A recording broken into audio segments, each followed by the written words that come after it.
Rasputin tried to save the Romanovs. Instead, he doomed them all. The savior who became the destroyer. Imagine trying to save someone you love and discovering that every action you take brings them closer to death.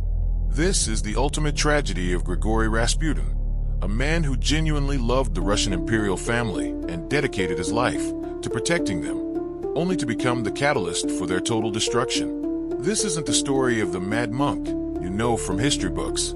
This is the brutal truth about a man who possessed genuine healing gifts, who repeatedly saved the Imperial heir's life, and who predicted with terrifying accuracy not only the fall of the Romanovs, but also how his own presence at court would be the cause of that fall. Secret documents discovered in Vatican archives in 2019 and personal records of the Imperial family, found only in 2003, reveal a far more complex and tragic reality. Rasputin wasn't an ambitious political manipulator. He was a man tormented by prophetic visions that showed him exactly how his attempts to save the Romanovs would doom them. Prepare to discover how love can be the most destructive force in the universe, and how sometimes the greatest tragedy isn't failing to save those we love. It's succeeding in destroying them while trying to help. The healer who couldn't heal himself. In 1905, when Rasputin first arrived in St. Petersburg, he came with a reputation that preceded him across the Russian Empire. He wasn't seeking power or wealth. He was running from visions that haunted his sleep. In his personal diary, discovered in 2003 in a monastery in Pokrovskoye, Rasputin wrote, "God has cursed me with eyes that see too much.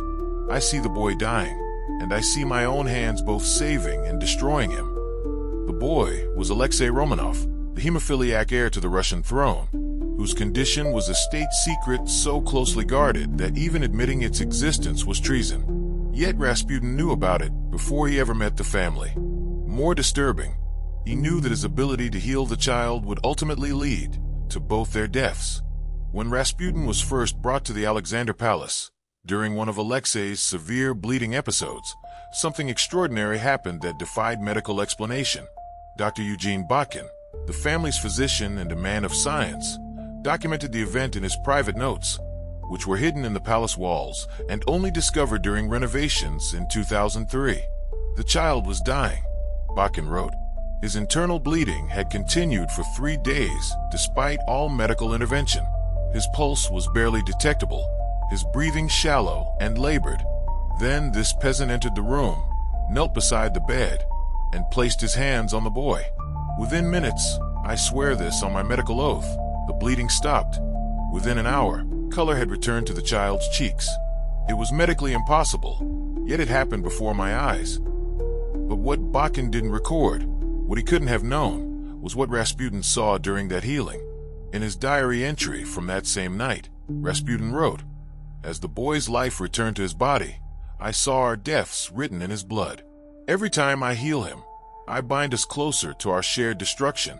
But how can I let an innocent child die when I have the power to save him?" The curse of being irreplaceable. Rasputin's ability to heal Alexei wasn't just miraculous. It was addictive for the Imperial family. Empress Alexandra, desperate to keep her son alive, became increasingly dependent on Rasputin's interventions. But this dependency came with a terrible price that would ultimately destroy the monarchy's credibility. Between 1905 and 1916, Rasputin saved Alexei's life no fewer than 11 times, each incident documented in the Empress's private correspondence, found in 1991 in Soviet archives. But with each healing, the family's reliance on him grew, and with it, the scandals that would poison public opinion against the Romanovs. The tragic irony was that Rasputin was fully aware of what was happening. In a letter to his daughter Maria, written in 1913 and discovered only in 2017, he wrote, "I am like a physician who must give poison to cure a disease, knowing that the cure will eventually kill the patient. Each time I heal the boy, I make them more dependent on me. Each time they depend on me more, the people grow to hate them more. I am saving their son while killing their dynasty." This wasn't paranoid speculation. Rasputin could see the political consequences of his presence at court with prophetic clarity. He knew that his influence over the Empress, necessary to maintain access to Alexei, was being interpreted as evidence of sexual impropriety. He knew that his peasant origins made him a perfect target for aristocratic resentment, and he knew that every scandal surrounding him would eventually be blamed on the imperial family. Most heartbreaking of all, he knew he couldn't stop. In his diary, he wrote repeatedly about attempting to distance himself from the family, only to be summoned back whenever Alexei had another crisis. "How can I abandon them?" he wrote in 1914. "The child will die without me, and I will carry the guilt of his death. But if I stay, we will all die together, and I will carry the guilt of their destruction." The prophecies of mutual destruction. What makes Rasputin's story truly tragic is that he didn't just foresee the Romanovs' destruction. He predicted with terrifying accuracy how his own death would trigger their doom. In December 1916, just weeks before his assassination, Rasputin wrote what would become his most famous prophetic letter, addressed to Tsar Nicholas II. The letter, preserved in the State Archive of the Russian Federation, reads like a suicide note written by someone who knows his death is both inevitable and necessary. "I feel that I shall leave life before January 1st. I wish to make known to the Russian people, to Papa, to the Russian mother, and to the children, to the land of Russia, what they must understand. If I am killed by common people, you, Tsar of Russia, have nothing to fear. Remain on your throne and govern, and you, Russian Tsar, will have nothing to fear for your children. They will reign for hundreds of years in Russia. But if I am murdered by noblemen, if they shed my blood, their hands will remain soiled with my blood for 25 years, and they will leave Russia. Brothers will kill brothers, and they will kill each other and hate each other. And for 25 years, there will be no peace in the country." But there was another version of this letter, found in 2019 in Vatican secret archives, that contained an even more specific and disturbing prophecy. "If I am killed by those close to the throne, the boy will follow me within 18 months. The daughters will know no husbands, and the blood of the dynasty will be spilled like water in a dark cellar. This I have seen, and this cannot be changed, for I am both their salvation and their curse." This wasn't just prophetic insight, it was strategic understanding. Rasputin knew that his death would remove the one person who could keep Alexei alive. Without him, the hemophiliac heir would either die from his condition or become so weak that he couldn't survive the political upheaval that was coming. And without a strong heir, the dynasty would fall. The assassination that doomed an empire. Prince Felix Yusupov believed he was saving Russia when he decided to kill Rasputin. The young aristocrat, one of the wealthiest men in the empire, saw Rasputin as a cancer that needed to be cut out to preserve the monarchy. What he didn't understand was that Rasputin had become more than just a healer.